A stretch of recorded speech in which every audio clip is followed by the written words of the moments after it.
नमस्ते दोस्तों। आज हम देखेंगे मशहूर अभिनेत्री मधुबाला के बारे में। मधुबाला एक भारतीय अभिनेत्री थी। 40 और 50 के दशक की महान अभिनेत्री जिनके अभिनय में भारतीय नारी के आदर्श की साफ तौर पर देखा जा सकता है। मधुबाला ने साल 1947 की फिल्म नीलकमल से हिंदी सिनेमा में कदम रखा था, जिसमें वह अभिनेता राज कपूर के साथ नजर आई थी। इस फिल्म में अभिनय के बाद उन्हें सिनेमा की सौंदर्य देवी कहा जाने लगा था। मधुबाला उस जमाने की बड़ी बड़ी फिल्मों में बॉम्बे टॉकीज और महल जैसी फिल्मों में अभिनय किया था। मधुबाला का जन्म 14 फरवरी 1933 को नई दिल्ली, भारत में हुआ था।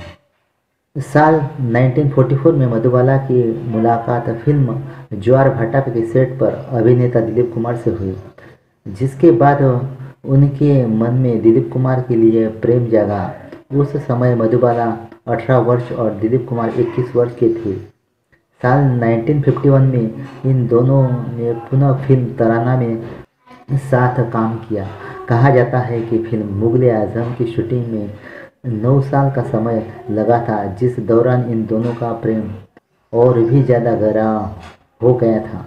प्यार किया तो डरना क्या, जब प्यार किया तो डरना क्या, प्यार किया कोई चोरी नहीं की, चुप चुप आहे भरना क्या, जब प्यार किया तो डरना क्या।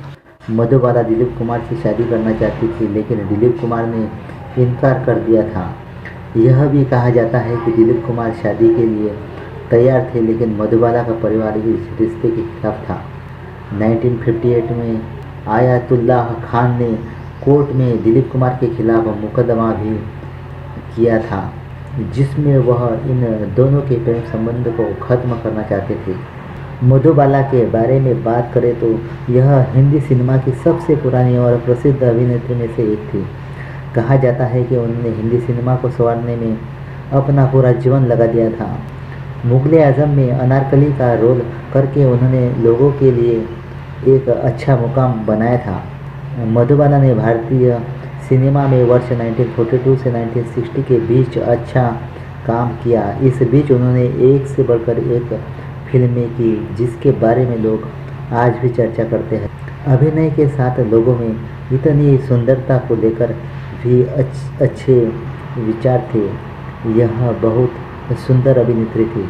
मधुबाला को उनकी ज़िंदगी और अभिनय के लिए वीनस ऑफ इंडियन सिनेमा तथा द ब्यूटी ऑफ ट्रेजेडी जैसे नामों की उपमा दी गई थी। उन्होंने महल, अमर, मिस्टर एंड मिसेस 55, बरसात की रात, मुगले आजम जैसी फिल्मों में दमदार भूमिका निभाई थी। एक लड़की भीगी भागी सी, सोती रातों में जागी सी, मिली एक अजनबी से, कोई आगे न पीछे, तुम ये कहो ये कोई बात है। फिल्म नीलकमल के बाद उनका नाम मुमताज़ से मधुबाला पड़ गया था। मधुबाला ने उस समय के मशहूर अभिनेता अशोक कुमार, राजकुमार, रहमान, दिलीप कुमार, सुनील दत्त, शम्मी कपूर, देवानंद आदि के साथ काम किया। इसी समय उन्होंने फेमस हीरोइन मसलन गीता बाली, सुरैया, निम्मी के साथ भी काम किया। वर्ष 1955 में मधुबाला फिल्म नाता तथा वर्ष 1960 में फिल्म महलों के ख्वाब की निर्माता रही। उन्होंने फिल्म महलों के ख्वाब में निर्माता के साथ अदाकारी का भी कार्य किया। लोग उनके काम को खूब सराहने लगे थे। इसी वर्ष आई फिल्म हंसते आंसू, ऐसी मूवी बनी जिसने पहली बार भारतीय फिल्म बोर्ड द्वारा ए सर्टिफिकेट दिलवाया। वर्ष 1954 में महबूब खान द्वारा निर्देशित फिल्म अमर भी इनके लिए बहुत बड़ी मूवी साबित हुई।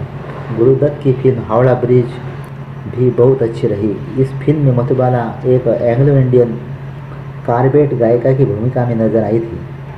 गीत आइए मेहरबान बैठिए जाने जा, शौक से लीजिए दिल इश्क के इंतहा,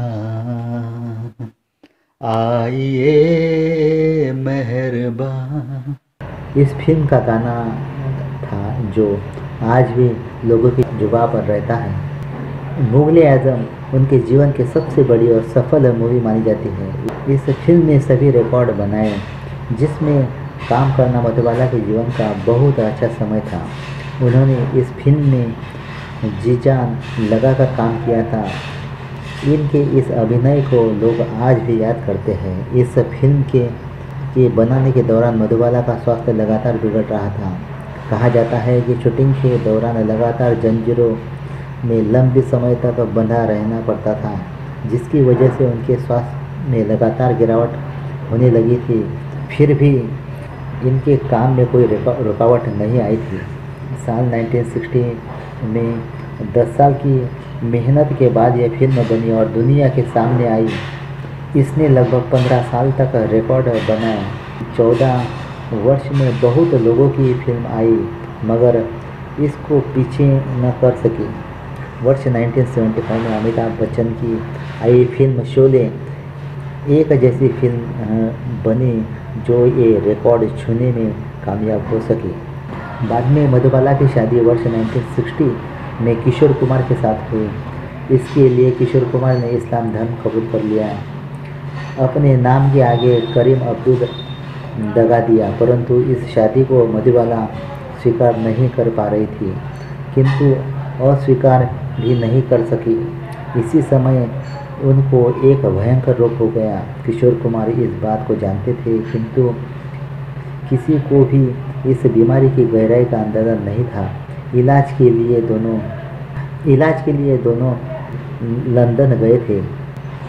वहाँ डॉक्टर लोग उनका चेकअप करके बताए कि अब यह केवल 2 साल तक ही जीवित रह सकती हैं।